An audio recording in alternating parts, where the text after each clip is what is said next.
Moi, je savais. Non, mais les portières, pas qu'elles sont retenues. Les pompiers partis juste, on n'a pas l'image. Je crois que c'est Ah non, non, ils arrêtent. Ils vont rester plus tard.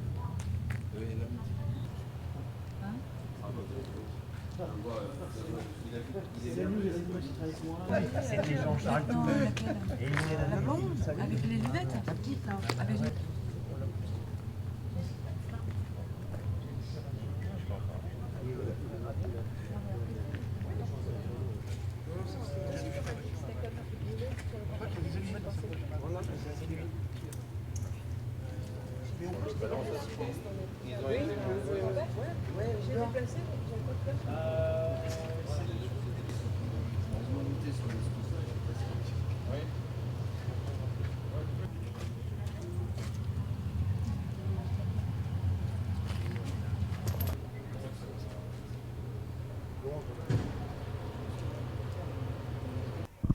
Qu'est-ce qui s'est passé ce soir devant la prison de Fresnes? Écoutez, une nouvelle fois, une incendie de voiture, alors trois voitures avec une quatrième abîmée. Volontairement, on a allumé le feu sur le domaine pénitentiaire, à quelques mètres de logements de fonction où on a des familles avec des personnels de surveillance, avec leurs enfants qui habitent. Donc voilà, encore une attaque préméditée. Le but, il est où? Est-ce qu'on prépare une évasion et on essaye de voir combien de temps les secours mettent à réagir? Est-ce qu'on est dans une attaque régulière et on veut s'en prendre aux biens des personnels de surveillance et parce que bon, il y a Fresnes qui brûle, hein, il y a eu d'autres établissements où on a eu des voitures brûlées, donc ça devient un phénomène qui se répète. Donc voilà, donc maintenant il faut prendre des mesures, hein, c'est ce que je disais et ce que je dirai demain à la ministre quand je vais la rencontrer. Urvoas, avant de partir, a fait voter des textes, hein. On peut mettre en place ce que nous on appelle la police pénitentiaire, une police de sécurisation du domaine pénitentiaire qui permettra de sécuriser le domaine, les biens des personnels, les personnels, leurs familles, et aussi d'empêcher les projections à l'intérieur des cours de promenade, drogue, etc. Donc tout ça, on a les textes. Aujourd'hui, il faut le mettre en place. La problématique, c'est toujours la même, hein. On a fait un mouvement au mois de janvier. C'est le personnel qu'aujourd'hui, on n'arrive pas à recruter, le manque de personnel, le personnel qu'on n'arrive pas à retenir. Donc il faut réellement prendre des décisions urgentes, et seul le politique peut le faire. Et Force ouvrière demande à ce que ces ELSP, comme on les appelle, les équipes locales de sécurité pénitentiaire, soient mis en place, que les gens soient formés, équipés. Et pour cela, il va falloir recruter en nombre et faire un maximum rapidement. Et malheureusement, aujourd'hui, on l'a bien vu, hein, malgré le mouvement de janvier, rien n'a changé. Les agressions, les atteintes aux biens des personnels pénitentiaires, les agressions, les tentatives d'évasion. On a vu aujourd'hui un déploiement de force extraordinaire pour Abdeslam. Il faut rappeler que les extractions médicales, c'est généralement 2 surveillants avec un gilet pare-balles et un sifflet, avec aucune arme, aucun moyen. Et voilà, donc il faut repenser le métier, il faut nous donner les moyens pour pouvoir travailler en toute sécurité. C'est pas la première fois que des voitures brûlent devant Fresnes.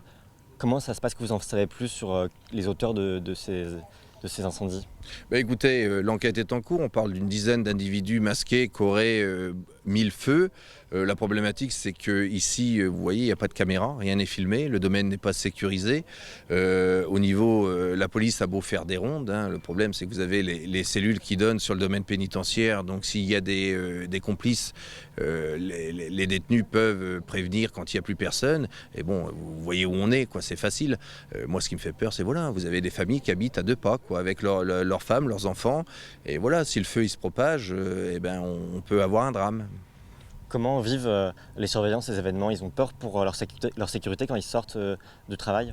Oui, ils ont peur pour eux, ils ont peur surtout pour leur famille, parce que à l'intérieur, c'est les risques du métier. On sait qu'à l'intérieur, on peut se faire agresser, ça fait partie. Mais à l'extérieur, voilà, quoi. Quand le collègue il sort dehors, il ne s'attend pas à ce qu'on s'en prenne à lui, à sa famille, encore moins à ses biens. Donc oui, il y a la peur, et ce phénomène, il se multiplie. Donc on a un réel souci, un réel problème.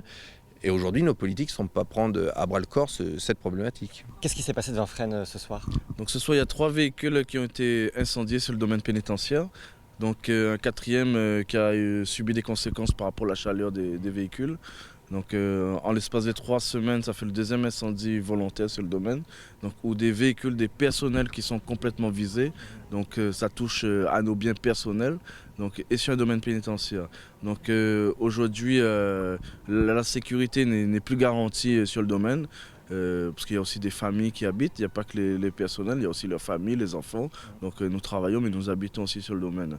Donc aujourd'hui, il y a peut-être des travaux qui sont en cours, mais ce n'est pas suffisant pour garantir l'intégrité physique de chacun, quoi. Vous vous sentez en sécurité quand vous sortez du travail? Non, l'insécurité, il y a plein d'actes d'incivilité qui sont déjà produits sur le domaine, que ce soit l'incendie il y a 3 semaines de cela, des collègues aussi sur le domaine qui sont intimidés par des individus extérieurs. Donc vous pouvez entrer sur le domaine comme si vous entrez dans un moulin. La preuve, vous avez pu accéder sur le domaine sans aucun contrôle. Donc aujourd'hui, voilà, il y a des choses qui se passent, il faut les dénoncer. Et nous, on est là aussi pour dénoncer les conditions de travail, mais aussi les conditions dans lesquelles nous vivons. Parce qu'il y a le travail, mais quand on attaque un véhicule personnel, ça aussi attaquer l'intimité des personnels pénitentiaires. Qu'est-ce qu'il faut faire pour empêcher ces incendies? Écoutez, déjà il y a des enquêtes en cours. Il y a déjà une première enquête en cours par rapport au premier fait. Donc là, ce soir, il y aura une autre enquête. Autre part, nous on a fait un courrier à la garde des Sceaux l'été dernier pour alerter sur la situation frénoise.